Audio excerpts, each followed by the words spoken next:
दुर्गा प्रसादसँगै अगाडि बढिरहेका छौँ। यहाँ निकै ठुलो मात्रामा युवाहरूको उपस्थिति देख्न सकिन्छ।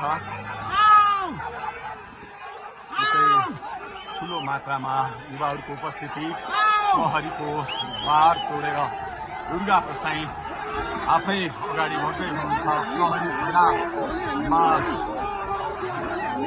प्रहरीलाई गाडीले पेलेर दुर्गा प्रसाई अगाडि बढ्दै हुनुहुन्छ।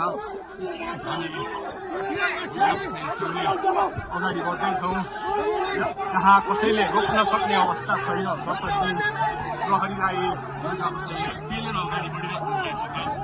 प्रहरी गाडीको चाबी खोज्न लागि परेको छ र दुर्गा प्रसाईले प्रहरीको एक लेयर तोडिसक्नु भएको छ र अब अगाडि सशस्त्र प्रहरीको टोली रहेको छ।